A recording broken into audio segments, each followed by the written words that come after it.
Bro what about following Krishna consciousness teachings? ആവാലോ. നിങ്ങൾക്ക് ഞാൻ പറയാം, കൃഷ്ണ കോൺഷ്യസ്നസ്, ക്രൈസ്റ്റ് കോൺഷ്യസ്നസ്, ഏത് ലെവലിൽ നിങ്ങൾക്ക് പോവാം. അപ്പോൾ ഇതെന്താ പറയുക, ഈ ഡിവിഷൻസ് എല്ലാം തന്നെ ഞാൻ പറഞ്ഞത്, physical plane, astral, mental, intuitional plane. ആ പ്ലെയിൻ എത്തുമ്പോൾ തന്നെ ഇത് ലെവലെല്ലാവരും ഒന്നായി. അവിടെ എത്തുമ്പോഴത്തേക്ക് വണ്ണസ് എന്നാണ് പറയുക. അപ്പോൾ ഇപ്പോഴത്തെ ആ ഡിവിഷൻ നോക്കണം. അപ്പോൾ കൃഷ്ണ കോൺഷ്യസ്നസ് പറഞ്ഞപ്പോൾ കൃഷ്ണൻ തന്നെ അത് വളരെ വ്യക്തമായിട്ട് ഭഗവത്ഗീതയിൽ പറഞ്ഞിട്ടുണ്ട്. നിങ്ങൾക്ക് വേണമെങ്കിൽ പല രീതികളുണ്ട്. എന്തെങ്കിലും ഒരു ഭക്തി, ഇപ്പോൾ ഏതെങ്കിലും ഒരു കൃഷ്ണനാണെങ്കിൽ കൃഷ്ണനെ, പക്ഷേ ഒരു സുപ്രീം കോഡ് വേണം. സുപ്രീം കോഡിൻ്റെ കീഴിൽ നമ്മൾ കൃഷ്ണനെ കണ്ട് നമ്മൾ ഭയങ്കരമായിട്ടുള്ള രീതിയിൽ ആ ഭക്തി, ആ ഒരു ഡിവോഷൻ ഉണ്ടാവുക.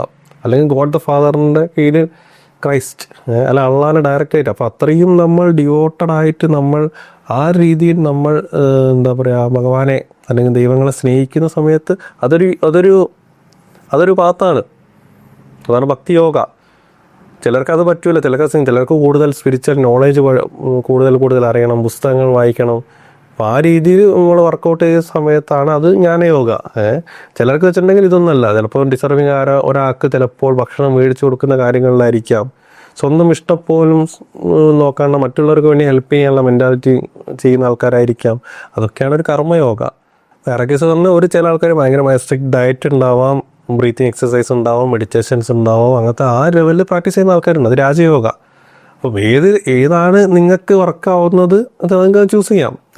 ഏത് റൂട്ടിലൂടെ പോയിട്ടുണ്ടെങ്കിലും നിങ്ങൾ അവസാനം എത്തുന്നത് ഒരേ ഡെസ്റ്റിനേഷനിൽ തന്നെയാണ്.